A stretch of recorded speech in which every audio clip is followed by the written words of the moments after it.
Welcome back to the French Rugby Podcast with me, Tim Groves, ex-Scotland international Johnny Beattie, and former France hooker Benjamin Kayser.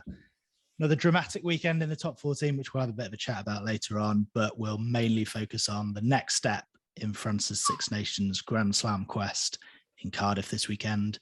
We'll get a Welsh view on the game from a man who's played in France and should have a few stories to share with us as well. And we're coming off the back of a fallow week in the Six Nations. So how have you guys been? Quite a week, Benji? Quite a weekend because no rugby at the weekend, even though you guys never ask about Tom draws, and I'm quite happy because the results are terrible. Go on. Hopefully, mate, we're terrible.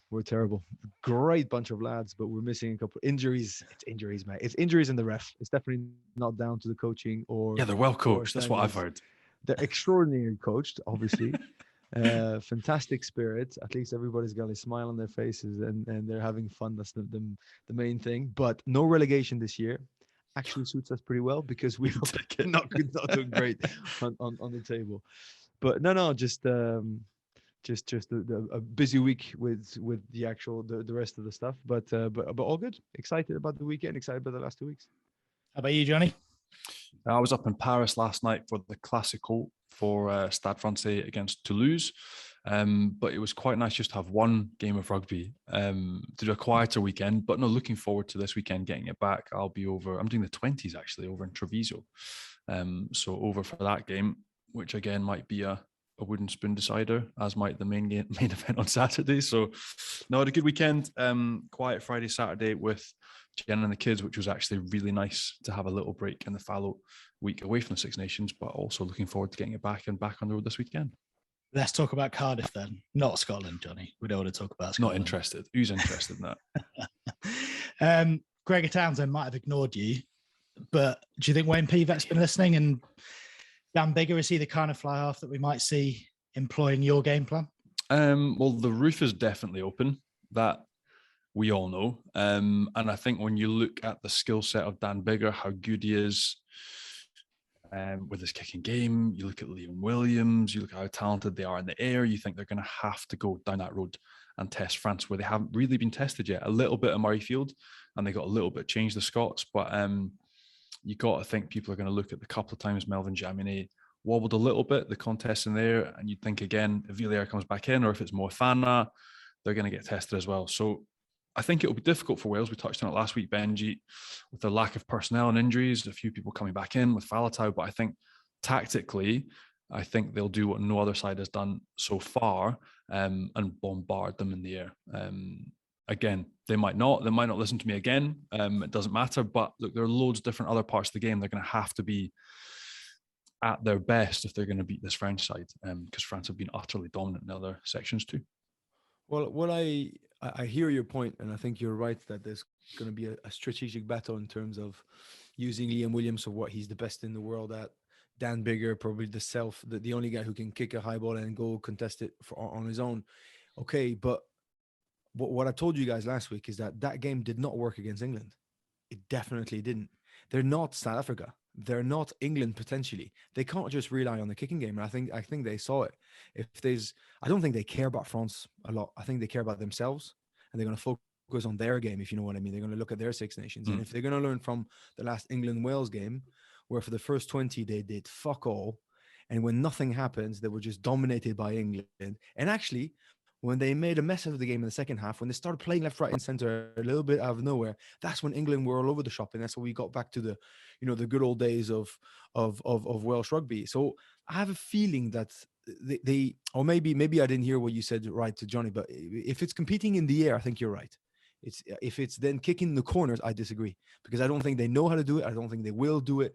I think if it's everything contestable, yeah, and that would be clever, to be fair, because they are very, very good at it. But again, they don't have the dominant power. I think if you give away possession, but you get melted up front nonstop, it's a long day. It's a long day at the office. So I have a feeling and I hope to have a wild game, that they're going to actually chuck the ball around and be like, right, if we're going to use kicking game, it's going to be to regather it. So it's going to be small chips, kicks to go around the blitz defense. It's going to be kicking the corner diagonal, to use Liam Williams and to use all those guys who can catch the ball in the air, and it's to go around the French power rather than just controlling the game by territory, because I do not see that working for them. And the line has struggled, hasn't it, Johnny? I'm not sure if that's the influence of Alan Wynne-Jones. Again, how much was England stepping across the line, putting them under pressure? But really, the Welsh boys, without Alan Wynne, they've got enough to be able to settle a line out, to set a line, to refuse an opposition line out closing the space. They have enough experience, but for whatever reason at Twickenham, they absolutely crumpled. And yeah, it'll have to be on point, because again, France, that's an area they've come on leaps and bounds over the past couple of seasons. But yeah, back to your point, Benji, 100%. I mean, contestables, chips, refusing the physical battle. And then we've seen, like we did at Twickenham, when Wales hold on to ball in the right areas, they're handy. They're good rugby players. They're smart rugby players. They've got good athletes. Cuthbert coming back on his 50th, freakish to watch. But I just think if there's a lesson to be learned playing against this French side, it's you can't muck around in your own half. And the way they will get out or choose to exit, I think, like you mentioned as well, will be contestable in the air, getting their full back onto the ball and trying to cause some havoc. And then off that scrappy ball that's generated or created, if they win those 50-50s, trying to capitalise. But otherwise, we've seen like Scotland trying to play out of your own third. Disaster. So yeah, a different type of game plan. But again, it might be more difficult than we think for the Welsh boys as well. Again, Friday night, they really struggled to sell tickets. Bizarrely, like there are loads of Welsh agents still trying to sell tickets to Frenchmen and French agents over here in France. So there was 20-odd thousand across at Murrayfield 2 weeks ago. I think that number might even be further north of 20,000. You're looking 25, 30,000 potentially, because they're really struggling to sell tickets on the Welsh end. Well, that might change things a bit, but I was going to ask, people often talk about the Principality Stadium as being one of the theatres of world rugby, the best place to play. And is that atmosphere on a Friday night going to be a factor, Benji? It's not hostile. It's not, there are no rugby stadiums that are hostile. Don't get me wrong. The ones who say that is just, for the promo, but the intensity, most definitely. Very, very hot and a special place. Closeness to the line of the stands. I think it was Ryan Jones telling me that this the steepest angle of stadiums in the world, right, from the first to the second row. It was really meant for it, and I think it's a fantastic stadium to play in. If you get the experience of having the closed roof and the fireworks and the bish bash bosh of Welsh rugby at its full tilt with the Mike Phillips and Jamie Roberts and all those dudes, that was zero fun, because they were lightning fast, because they were ahead of everybody else in terms of conditioning, because they were ahead of everybody else in terms of pure size of backline, because they were ahead of everybody else, and then everybody caught up. And then obviously, like, these are the successes that we saw in the early 2000s or the mid 2000s. The reality is, open roof. I didn't hear this thing about lack of tickets. I really hope that they're going to sell them all, because it would be so disappointing considering how big France are at the moment, how exciting that game looks. But it overall, it just is one of those places where you close your eyes because of the noise, because of the general feeling of the place. You're at the Millennium Stadium and nowhere else in the world. And that is special. So it's a treat more than anything. It's not hostile, it's just a treat. Let's get a Welsh perspective on the game now then, and we can have a chat with former Wales and British and Irish Lions international and ex-Racing and Bayonne scrum half Mike Phillips. How you doing? How's it going? You okay? We're good. Let's get straight into it. Benji sounded nervous last week. This week, he says Wales have got no chance. What do you reckon? Yeah, well, what we've seen so far, I mean, it would suggest that France, obviously they're on top form, and it's great to see, actually, because they've been rubbish for 15 years. But no, I'm joking. I mean, yeah, it's great. It's great to see, France. I think it's great for the world game that having France at the top and what they've produced in the last year. The win against New Zealand was amazing. They dominated them and won easily, and with the World Cup coming in France, I would pick them as favourites for the World Cup even. And Sean Edwards there, he's obviously made a difference. Know him personally from Wales, and I'm pleased for him. And so, yeah, and the individual players they got, it makes you want to watch the game. And I think they're putting rugby on the map. So they've been great to see. So, and with Dupont, I mean, he's a superstar, isn't he? I mean, I knew I was ready to retire when I'm starting to praise scrum halves. So it's he's something special, isn't he? So yeah, they're on top at the minute, and I think you have to make them favourites for the game. Having said that, Wales were superb in our second half, and I think if they can start off there, I think it could be a close game. You mentioned that man, Sean Edwards. Just how much of an impact and a motivator was he? Can you give us a little insight into how much of an impact he had on your career and that Welsh side that was so phenomenal in the noughties? Yeah, I think he's like a mad genius. He thinks outside the box, and I think I'll give you an example. He made me man mark Willie LaRue for South Africa. So Willie LaRue in the first test, he scored 3 tries against us, carved us up, and in the second week, then he said, "Oh, Mike, I want you to man mark him." Well, obviously he's 15, but he didn't score on the second test. You know what I mean? And it's just like the way that his mind was thinking was something different. And it's so passionate. Sometimes you'd forget players' names, but just because he's the passion is just boiling over, and he's just brilliant. So no, yeah, massive. And even to this day, he'd send me a little message, just seeing how I am and stuff. So yeah, that goes a long way, And when I finished, said some nice things to me. So those personal touches, go a long way. I'll give you the rugby knows sort of type of question, but is it true that he puts so much emphasis on the role of the scrum half, even in the defensive line? Because I can always see there's Antoine Dupont is like third in line, right? Like imagine you have guard, block, whatever you call them around the ruck, and normally he asks his 9 to be the third guy to actually, speed up on the first receiver and use the legs and guys. So actually, well, obviously you were a lot taller, but still very powerful and quick, like Toto Dupont. Is it something that's really important to him in his defensive system? Yeah, I think so. Well, he used to put me definitely on the front line, in the defensive line.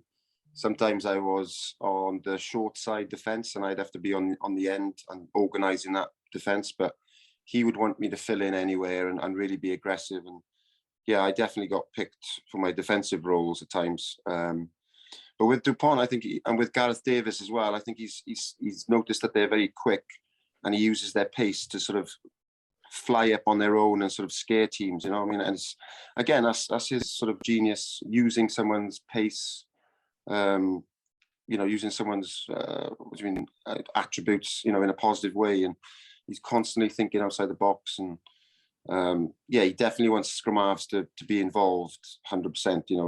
It's not just attack. You've got to do your job, and in defensive roles as well. Were you surprised to see him take the job in France or not? No, not really. I think he wanted the head role of Wales, I think. So I think that didn't quite happen for him. So not good for him, isn't it? I'm delighted to see them kick on and do so well when he's gone there as well. So having been in France, sometimes the coach gets a sack. Having experience Bayonne especially, but yeah, so it's great for him, and he is one of the best in the world, I think, and he's had a massive influence on my career. We might come on to that French side of things in a minute, but before we leave the France-Wales game, where are Wales at the moment under Wayne Pivac? Because they obviously won the tournament last year. Things seem to be turning around now. Where are we at? Yeah, I like Wayne. I came out of retirement and played for the Scarlets for 2 games in South Africa. I thought he was amazing. It's great to see him win the Six Nations last year, because I think the worrying thing, with Gatland and all that, and he was there for such a long period. His first year, people are quick to sort of slate him, but I think he's definitely the right man for the job. And I think we were in need of a change as well. A change is good. And so, yeah, it was pleasing for him to win last year and just sort of to shut people up a bit. So yeah, I think it's a bit of a transition period. A lot of youngsters coming in, a lot of learning is being done, and hopefully they can kick on now and go to the next level. And do you think so? You mentioned it earlier, because I was at the England-Wales game, and they did fuck all for the first half, and it was so boring, both sides. And then in the second half, when they actually started playing a little bit unconventional stuff, but at least when he just started putting pace, they really put England under pressure, right? They were just playing the good old days of Welsh rugby, which was innovative, fast pace, sort of attacking full flow, style of rugby. And that's when we saw them again. They would put them in the trouble. So do you think they're going to concentrate on themselves, irrelevantly of if it's France, South Africa, England, whoever's in front of them on Friday, or they're going to try to beat France, which would mean a lot more kicking game, a lot more strategic stuff, because if they play that fast pace and drop the ball against France, they can be dead meat? No, I think it suits us to play quick. We're not necessarily a big nation. We haven't got massive forwards. So we need to play quick ball. We need to, tap and go and, play a high tempo. Thomas Williams it's nice to see him having regular rugby and starting, because that was an issue as well. We were always changing the scrum half. So it's nice to see him settled into that first place now. And he can create a lot for us. Nice to see Cuthie getting some having some great runs and stuff. But yeah, we need to play with that tempo. And Pivac wants that sort of wide channel rugby. And we have to play with tempo. And it suits us as a sort of, as we are, as a stature, really, I think. Pre-tournament, Sam Warburton predicted bizarrely that Wales would finish fifth. Currently sitting fifth right now. You mentioned the chopped and changed, a few injuries. A result this weekend and Italy coming last, it could flip either way. Like, it could be a fifth place finished, or it could be a third, fourth, or higher. So looking towards the end of the tournament, what would you say would be a respectable finish for this Welsh side this year? Well, I think I said it. I think it's a year of learning, really. I think players would have gone to Twickenham, and I think they would be sat in that change room thinking, geez, we should have believed in ourselves a bit more. And I think at the highest level, sometimes it's about that. It's about confidence. The regions haven't done well. They haven't won a game in Europe. So, confidence can't have been high going into the Six Nations. And, I guarantee, knowing the mentality of Welsh people, they don't back themselves enough. And, I think that having those experiences, and I think they'll learn a lot. So, answer your question, I'm not too concerned about where they'll end up. It's just, I think a lot of these players will gain so much from this Six Nations, because last year I think we did have a bit of luck. We had a lot of red cards, and I think that they perhaps would have thought, oh, this is easy, this international malarkey, and it's not. I think this year is more about learning, and then hopefully they can push on. So to answer your question, I don't know. And give us your view on this France side then, because you loved a bit of flair, obviously, but they're quite pragmatic as well under Fabien Galtier. So what do you make of them overall? Oh yeah, they're just exciting, aren't they? And exciting individuals. Like I said, the game against New Zealand was amazing. It wasn't a scrappy win. There was flair running it from their own 22, and that's what we all love to see from French national teams. So we all loved watching those teams of the 90s, and it's great that they're playing back that way, because there was, I know I joked about it before, but there were a couple of years there where France were pretty poor, Yeah, thanks, mate. It was my years. That's when No. But Scott spared in the team, and yeah, Scott and me. No, I want to see good rugby, and I think they're on top. It's great to see. And when you started your career, they were winning Six Nations. So how do you think this side, I know they haven't won a Six Nations yet, but they may go on to do it this year. How do they compare to the strong French sides that you faced? Yeah, I think the last time they won, was it 2006? Was it? 2010 they won it. Grand Slam in 10. Yeah, because they won it once, and I played my first Six Nations game, and I was man of the match, but we still lost. But I think I like the way that they've brought the youngsters through now, and the under 20s. I think the DuPont era, they've kind of blooded them and sort of given those boys an opportunity. So, fair do. Well, it's great for them. Let's touch on your time in France then. You mentioned it a bit earlier on. You went to Bayonne. That was after the 2011 World Cup. So was that a big call at that time to move to France? So I just bought a book out, and I wasn't allowed to mention anything about Bayonne in the book. So, but Johnny knows all about that. They're with you, mate. I feel your pain. But I loved Bayonne. I absolutely love it. I mean, the fans were amazing. I loved it. I loved it too much, to be honest. Got myself in a few bits of trouble, but I loved it. I loved living in Biarritz, going to training on a Vespa with a vest on, and you can't. That's just unbelievable. And I think the fans, were amazing. The song was just, I think it's one of the best rugby songs. Bayonet, what's it called? The Peña Bayona. Peña Bayona. That's amazing. So yeah, but unfortunately, things as a team, perhaps we weren't quite there. But as a rugby club, was amazing, really. So I never say anything bad about it. Mate, it was some team you had as well. Like, it's weird that you mentioned that Welsh players don't back themselves enough. Like, it's amazing that you would pick that up and you would say that, because every time on the field, like, you absolutely backed yourself. One of my first memories. But that was my job. Well, of course it was. But mate, it was hilarious being on the other end of it as well. Like, I loved it. Like, one of my earliest memories in Montpellier was coming to Bayonne for one of our first games. And so, like, I'm packing down with my team. There's Augustin Creevy, Juan Fagallo, Mamuka Gorgodzi. And then on the other side, like, you had Chisholm, Tialata, I think potentially Lowacki might have been there as well. I can't remember. But I remember you coming to feed the ball into a scrum for Bayonne. But in English, so the French boys didn't understand, but Mike Phillips, like British Lion, coming up to tick, and he's like, "Oh, fucking hell, boys. My back is fucking breaking carrying load. You're fucking useless. Can you hurry the fuck up?" And you know what I mean? Like, all of you boys crumpled, kind of laughing, and all the English boys, all the Anglo boys on my side. Again, I was like, one of my first games in France, but I loved it. The confidence and the brashness that you brought. And the exact same, another one exactly the same was, I remember playing a Six Nations game against you at the Millennium at the time. And the exact same, like we talked about as well, the role of a 9 with Sean Edwards. But I can remember the exact same scenario, like packing down for a scrum and you like chinning Ryan Jones. Is it Ryan Jones or Andy Powell? I can't remember.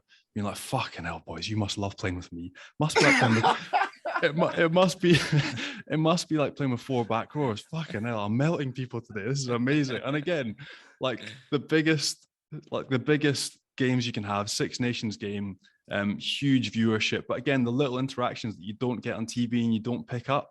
But again, for me, like, cracked me up, and like, I absolutely loved it. Thought it was hilarious. So again, maybe Welsh players don't back themselves enough, but you absolutely did. Nous avons gagné le match grâce à moi. Exactly. Wow. Exactly. That's all I ever said. Even when we lost, I used to say it. And Benji, do you remember playing against Mike recently? Yeah, I had a few games when you were down, but I'd left Stade and I was going back to Clermont in 2011, so there was all those encounters. But he was one of those blokes that when you rock up with such a reputation, whether you play against or not, you watch the games, right? It was just, I'm just disappointed that you could have not had, with the team that you had, with the place that is Biarritz, with the involvement of the fans and how proud they are of this beautiful region of rugby. Why you this, with all this talent and all this wealth, was wasted into not generating a dynasty of winnings. That's the only thing that pissed me off. There's nothing worse. I love hearing all those stories, Mike. I love Scott Spading, like that you mentioned, who always says that you were like an absolutely hilarious teammate to have and stuff, even though he does not crack a joke, as easy as you. He loved having that confidence next to him because, like you said, it was your role. You need somebody to be the big nutty guy, to be like, if you don't love yourself, how do you expect anybody else to love you? But and everybody's got their role to play. But more importantly, it was more. I'm the only disappointment is that all the guys that you mentioned, we saw 50% of their rugby ability. And that was the only thing that pissed me off, because bloody hell, for all the kids and for all the memories, that would have been one hell of a team to have at full tilt. And that must have been frustrating for you, coming from a Welsh side that was super organised, like almost better coached, fitter, more aggressive, coming to Bayonne where they had the budget. We won't talk about like the other side of Bayonne. We'll just talk about the rugby side. But when you had like a Tialata, you had Chisholm, you had Jorah Kokoko, you had Cedric Haymans, you had yourself. But in the end, you ended up in a relegation battle. Like, it's crazy to think. That must have been really frustrating as a player. Yeah, it was. And it was on the back of 2011, the Rugby World Cup. So I arrived, my first year, I was obviously in the World Cup. So I arrived late. And yeah, we were up against it. So, and yeah, just the changing, they were looking for quick fixes all the time, that they sacked the coach pretty much straight away. And it was always like, as if, not picking up the dirt, just pushing it under the carpet and not it was frustrating, but you get on with it. You just. But there we are. It was an amazing experience. Got to play with some top players, and yeah, I loved the whole experience of it all. But yeah, it was a shame that we couldn't perform. But I think we ended up 7th once, and that was seen as quite a positive. We weren't ready for the top tier of it. We were way off. But yeah, what an experience. I was going to ask you about how it ended, but I don't want to let her in the post any more than you or Johnny do. So how did the move to Racing come about? Well, I think things happened, obviously, and then Rog was there. And I think I played the autumn series for Wales with no club. So like Mike Phillips, number 9, no club. So that was quite... and I was obviously telling the boys, see boys, I don't need to play club rugby, I'm just going to play international. That was like a running joke. But yeah, no, obviously Racing called up then, and yeah, the setup, the professionalism was much, much better. And, the squad again was amazing. But like I say, if we could have had the fans from Bayonne with the team in Racing, I mean, that would have been special. But and then the likes of, Dan Carter turning up was pretty cool. And yeah, Chris Massoui, and we had a class team, and yeah, we won the league. So yeah, that was special again. It must have been quite strange doing it with a couple of Welsh boys as well, because you were there with Danny Lydia. I remember bumping into him in Paris, and Jamie Roberts was there at the same time, wasn't he? Yeah, when I was in Bayonne, I really did try to make an effort and spend time just sitting next to the French players and listening and trying to learn the language. And then, but it was hard then in Racing because the French players were trying to learn English, so completely opposite to they seen the benefit. Whereas in Bayonne, it was like, you speak French, so it was tough then. And yeah, my French went out the window really. And you mentioned Carter before. Is it true he helped you meet your wife?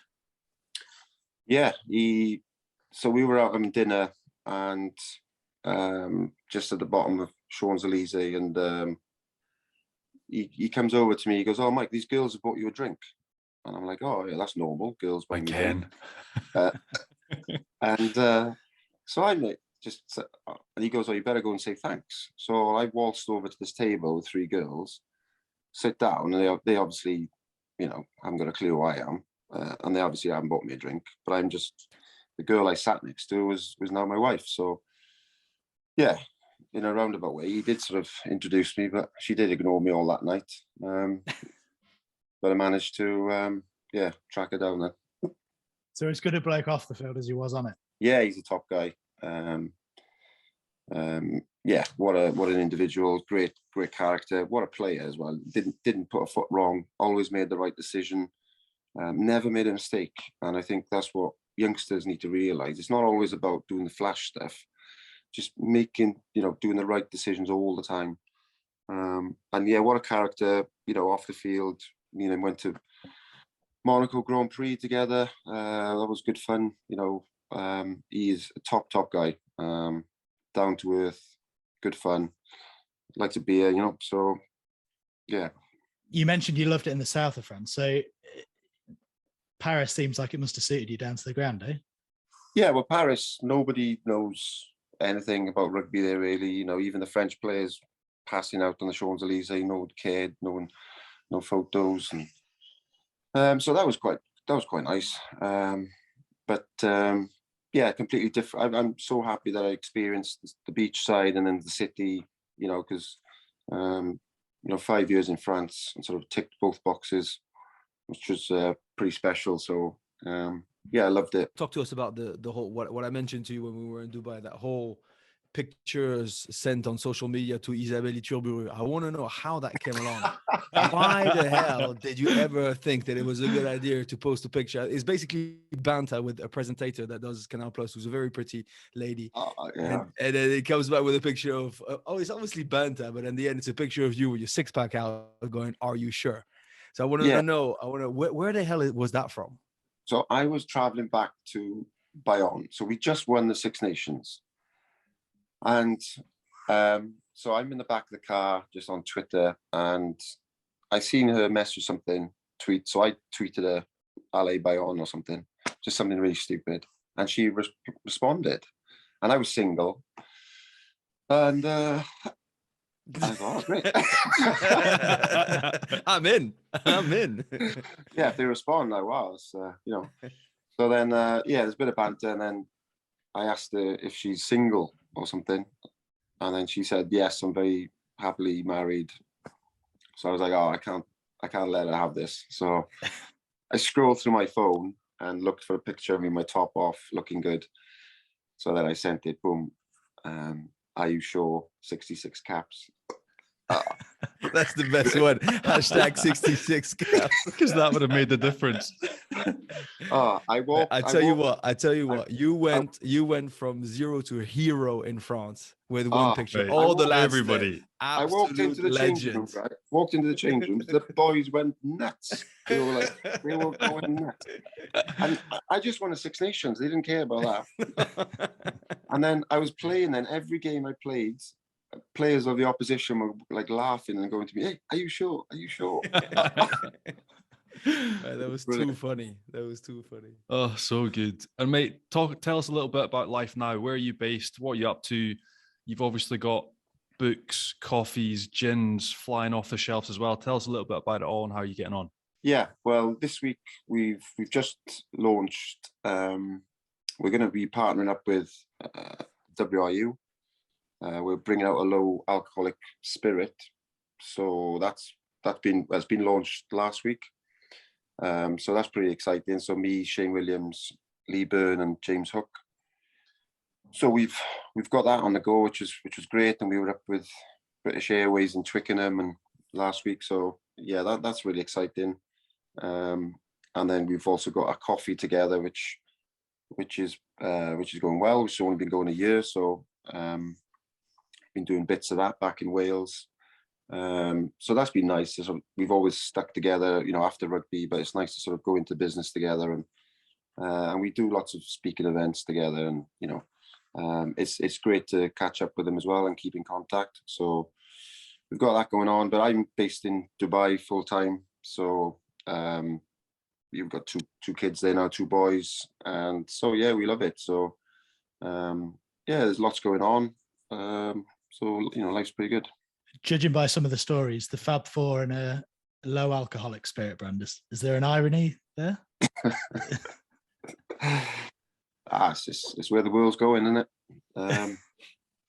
No, it's exciting. So you know, like I say, it's been run really well. It's been packaged really well. So you know, always seems to be positive messages. So yeah, that's pretty exciting, really. So yeah, hopefully it'll do well.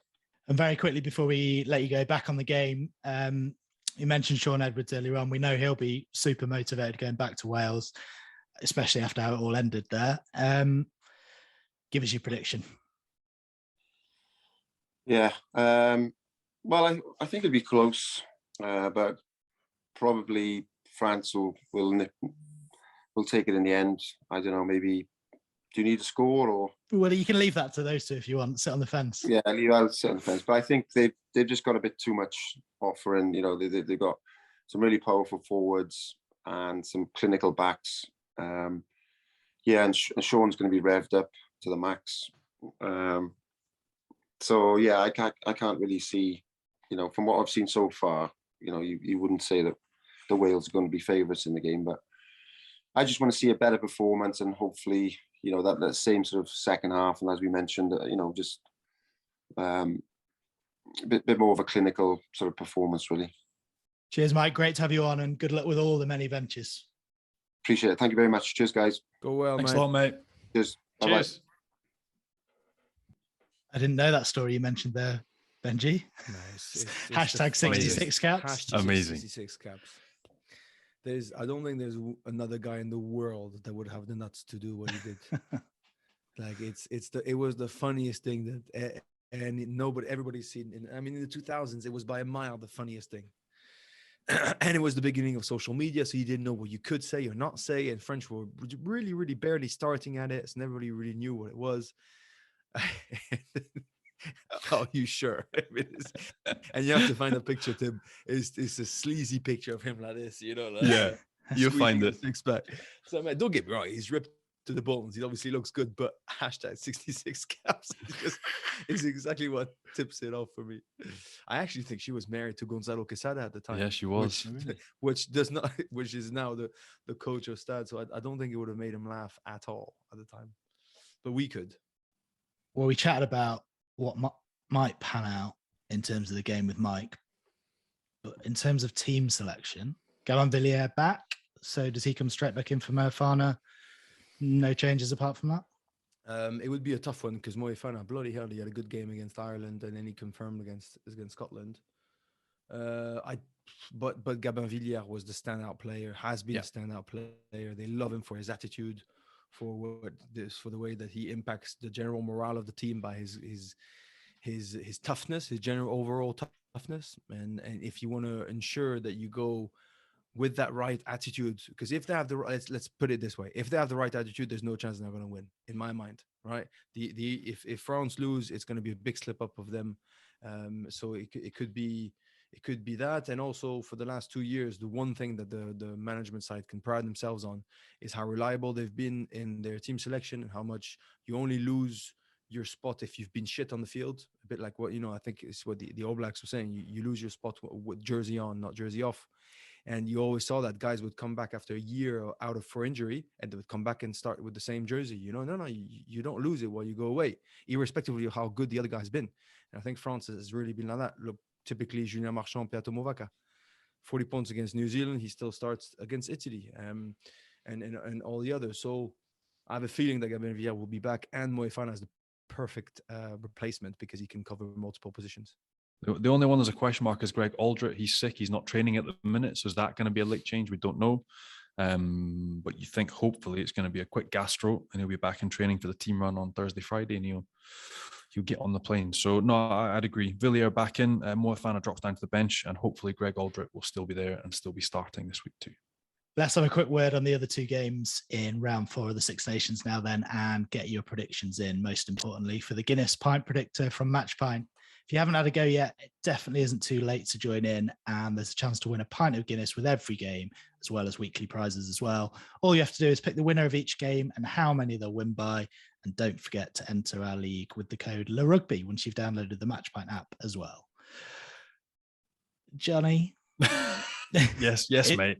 Italy, Scotland, are you still worried? No. Yeah, a little bit, but no.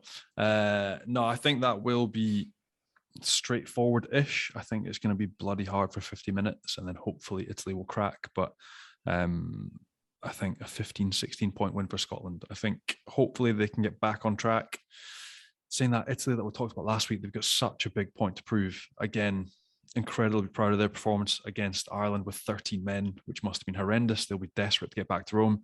I don't think it's going to be easy for Scotland, but I think it will be a nut that will be cracked eventually, and they'll keep toiling away and they'll find some holes in that Italy defensive line. So I'm going to go Scotland by 14.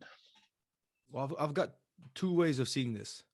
Do I give my honest opinion, or do I try to finally claw back into this race of the match point where I've been terrible? Yes. So do I try to go to all in on Italy sneaking a win by 1 point, which I'm the only one who's going to bet on this because I'm the only one to bet that they would beat England by 35 points because they pressed the wrong button, apparently. And try to sneak my way in. So I will go for Italy by 1 point because that's my only chance. I want to win this thing. And to be fair, I don't see. What did you say? 15 points? Is that what you said? 14. Johnny? Very 14. different. 15. Yeah. I have a feeling it's going to be very, very tight because Scotland's morale is down, mate. They were. I think they really got hurt. I don't know about their injuries if there's guys coming back and stuff, but as soon as they drop, I think they lost their whole back row basically in the first 3 games, which is very complicated. Amish Watson was positive to COVID, so I'm sure he'll be back. But Jimmy Ritchie still, and Bradbury. Jimmy Ritchie's out, and Fagerson is still out. Fagerson, that's right. So that's a lot for them. So I'll and I think Italy, even though we spoke about this whole rule thing and how, listen, he applied the rule of the book and it had nothing to do with him. They feel that it got a little bit done, not because of the rule was wrongly applied, but because it's a stupid rule and there should be an angle to it if you have a hooker that can potentially, or a prop that can potentially go to hooker. Don't get me wrong, which is the only case scenario where that rule doesn't make sense, and it's a tough one. But so I'll go Italy by 1 point, not because I think they will smack Scotland, just because I want to claw back. And if there's a small chance that it happens, it could be this weekend. But you know what? If they do, it answers a lot of questions. It's great for the tournament. Yeah. And it means that I'm no longer part of the last side that lost to Italy. Yeah. So I'd be delighted. Man, I lost to Italy. We always keep on banging on Italy and stuff. I lost there.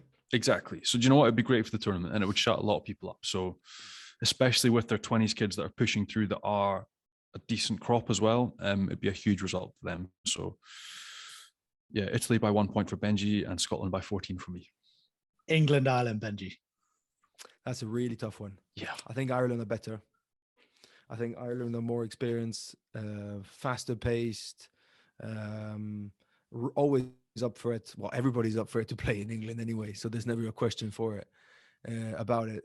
I just feel they are an incredible rugby team, and France really had to step up to the plate to do well against them a couple of weeks ago. But England are angry. England are powerful. England's really played 50% of what they've got in the tank against Wales. But if Manu had played against Wales, it was coming back. If they had a bit more striking power in the backs, yes, I just don't think they have a combo yet that works as a 12-13 type of mindset. Or then you have a 10 like Owen Farrell who smacks people in the face and who can potentially carry the ball. But if you have Marcus Smith, who's an incredible rugby player, who's not the biggest, he needs an Esterhuizen, right? He needs a big old unit next to him, or at least not even a unit, just somebody who's able, not a creator, but a sort of a carrier. And I just don't think they have it at the moment. So that lack of balance doesn't sit well with me. That lack of certainty of what the back row is going to look like doesn't sit well with me. So I'll put Ireland ahead by 3 points, let's say. But that will be a close game. Mate, I've just written down Ireland by 3 points. That is absolutely incredible. I'm sort of the same in that I look at those two sides and I almost expect loads more from both of them. It's really like they're packed full of talent. But again, Ireland undone a little bit over in France then against 13 men. Probably should have stuck 100 points on them, but didn't, and we're committing unforced errors. England don't look too settled. Like you mentioned, need a 12. Well, how are they trying to play? Nobody really knows. What I'm hoping is that this weekend, that's going to be the game of the tournament. I don't know why, but I'm hoping that they both spark, they both fire, they both find that stride that everyone's been waiting for, and they give us a real game. That being said, advantage England because they're at home. But again, I just think Ireland, when you watching the way Leinster play, the way they operate as a team, when they fire and they stick together, they're just phenomenal. So again, I don't think it's going to be a massive score, but I'm with you, Benji. I've got Ireland by 3 as well. I'm really looking forward to the Sexton Smith contest, the head-to-head, and how they run their sides. But no, I believe Ireland have got enough strength, enough depth, and enough about them to go to Twickenham and nick a result. And Friday night lights in Cardiff. Wales, France, Johnny. I think everybody's leaning the same way. I think there's going to be a pile of travelling support as well, which helps the Frenchmen on the field. And I just think the way they're playing, they're going to be too hot to handle. I think they'll have too much up front. I think if Wales give away any field position, they'll be crucified the way that every other side has been so far in the tournament. France, again, not really losing anybody to injury, full strength, settled, confident. And again, they won there 2 years ago. Intermac intercepting, going up the touchline, blitz defense again. And I just think there's only one way Wales are going to win this game. It's by blitzing the air, gathering some scrappy field position and stringing together some phases and scoring. And I just think France at the minute are too well organised. And I don't think Wales will be able to contain them. So I'm going to go France to win away on Friday night by 12. Benji? I was going to say 12 because I had in my mind 25-13. but then I'll change it and 12. You need to Yeah, beat Johnny. Oh so no! France Hold on. by I have to. 30. I'll 13, I'll 13. I'll go to 13. one more. 13. And I'll go back. I'll go Ireland by 4. If you want to lose, fine. Make it Not an different as issue. well. I've made already my predictions for round 5, just so you know. But it's Just to make sure there's no technical errors. There. exactly You've got them in exactly. I've been looking. Okay, let's have a quick chat about the top 14 before we go as well. And Biarritz, Johnny, losing to Toulon. Are they done? That's it.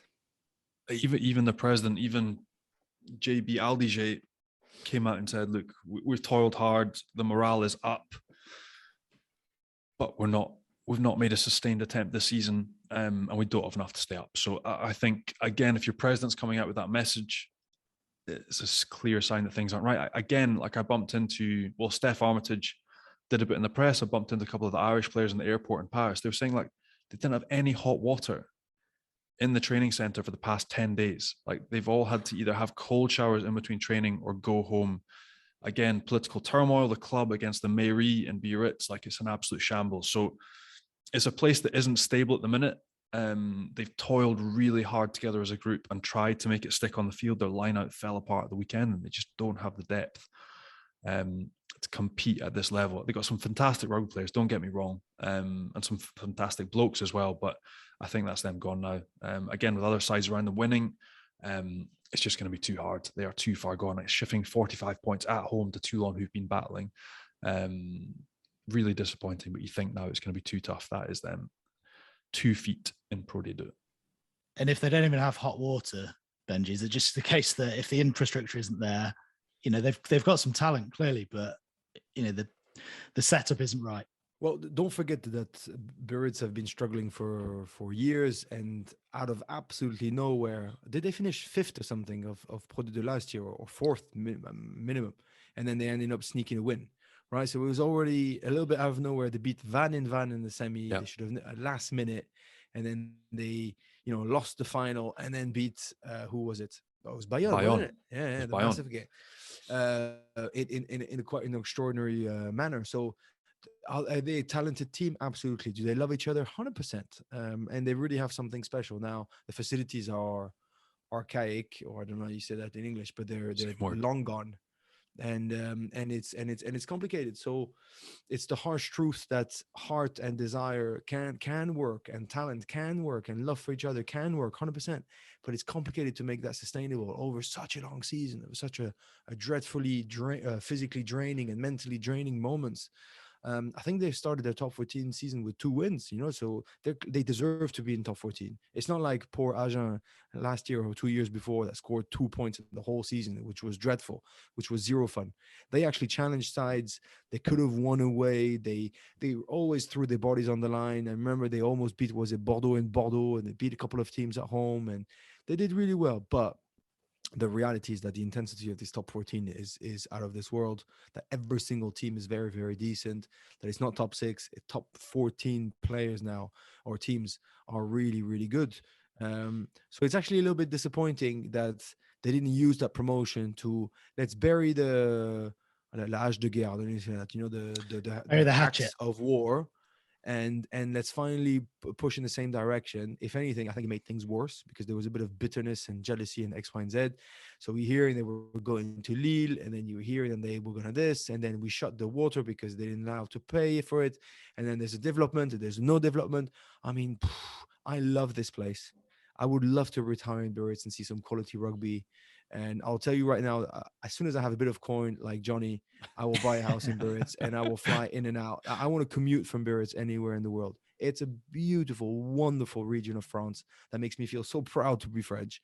But when they kick up a shitstorm over a bill, over I decide, you don't decide, that doesn't make me proud. And I'm pissed off about it. Such a waste of talent, of a region that breathes rugby, but with Bayonne, whatever, 2 clubs in a couple of kilometers in a small region already. You're not talking about Lyon and its neighbor. It's 2 small big villages that are next to each other. So I think it's just a waste. It's a little bit sad, to be fair, but I actually loved how Aldige was smart enough to say, well, we're done. But if we're going to be in second division, it's time to prepare now. And we're going to hit the ground running whilst if we do need to go down. So I think it's the healthy way to do it. But let's just sort out this problem because it's fun. The rivalry, fusion, no fusion. It's great fun. I'm fed up with it. I want to see something big and something proper. Whoever does it, just do it, please. And at the other end of the table, they're still top. But what's happened to Bordeaux? 4 defeats on the spin now, losing 23-16 at home to Po. It's a massive shock, isn't it? Yeah, they lost Mathieu Jalibert in the warm-up again. That's the third time that he's had something this season and pulled out in the warm-up. So really disappointing for him, for the French side as well, that he's not going to be involved at all in the Six Nations. But I came across a weird stat. Basically, they haven't lost this season when they've had either Woki or Jalibert in the team. You remove those two guys, that's the only time they've lost games. So Woki hasn't lost a game he's played for Bordeaux this season.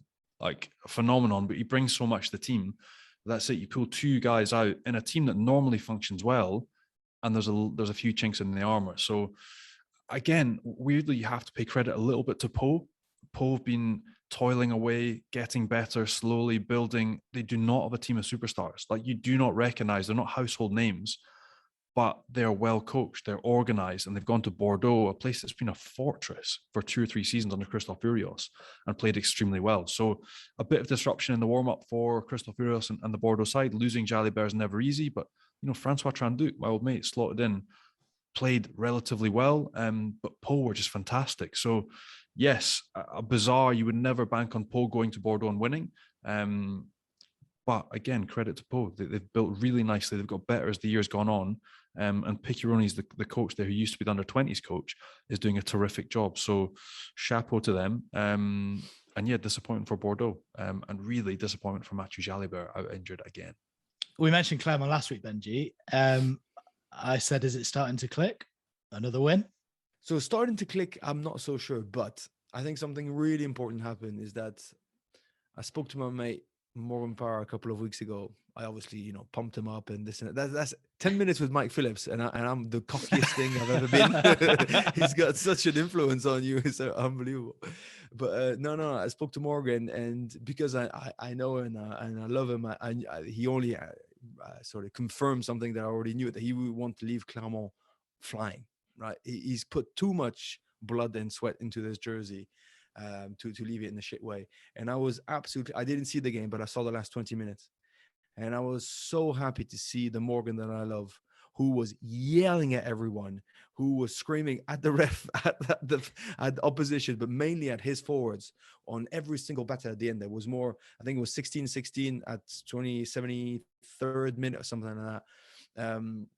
Obviously quite a tense finish. So, every penalty and every kick and every chase counts. And he was absolutely leading front, putting his body on the line like he normally does. But on top of that, I saw a leader. I saw a charismatic, screamy little dog that he is. And he was just unreal. And on top of that, there's obviously the most important penalty of the game, 78th minute after a big driving maul. Who gets it? Morgan. And he nails it. And for me, and then obviously then there's sort of a little scuffle at the end. Blah, blah, blah. Somebody kicks a ball. They end up scoring a game, which finishes it completely for them. But I was delighted to see this wrestle and to see Morgan, and everybody jumped on him at the end. And then he spoke again in the huddle. I sent a message after the game. I mean, years passed, but the balls of steel are still there. And it's really something that I believe. He is the bravest, most courageous rugby player you will ever meet on a rugby field. He's got this edge about him that is pure toughness. And his body's actually very weak, but his mind is the strongest thing you've ever seen. So yes, it takes him to different complicated edges from time to time. He's a horrendous card player because he hates losing, and he's a miserable shit when he does, and you can't stand him. But my word, is he a competitor? My word, you always want him in your team because he's going to fight until the last second. So I saw Clermont. I don't know if they're the way that they play actually particularly clicked, but the mindset definitely clicked. And he said, listen, now we've got to win every single game at home and cause one upset and we'll be in the top 6. And then anything can happen from there. So I think be careful with Clermont, because when you're led by such a legend as him, and he's going to want to finish by the big door, sortir par la grande porte, come out by the big door. And you, after that, once you have that mindset, you don't know what can happen. Mike Phillips has just WhatsApped to say, is he big enough a legend and confident enough to send a topless selfie to Isabelle Thiroux? Yeah, no, I'm not sure. Oh, amazing. And I haven't mentioned the Classico between Stade Francais and Toulouse yet, but I think it might be about to come up because it's time for our meter moment of the week. Is it from the Classico, Johnny? 100%, mate. Absolutely. Meter moment of the week goes to Lua Mape. For me, the Stade Francais 12, who is an absolute freak show with ball in hand. He's so good to watch.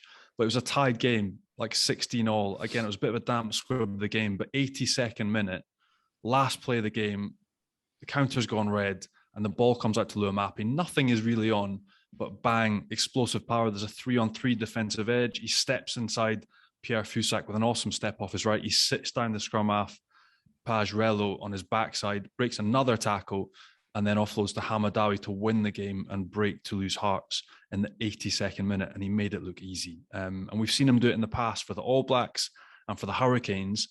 But this was a moment of magic and brilliance in the top 14 this weekend. And so easily the meter moment of the weekend for me. And the best bit, again, it didn't go down well with the opposition bench, but the reaction of the Stade Francais bench, the staff, and the fans, it was absolutely phenomenal. So the break and the piece of play by Lua Mape, world-class piece of play and easily the meter moment of the week.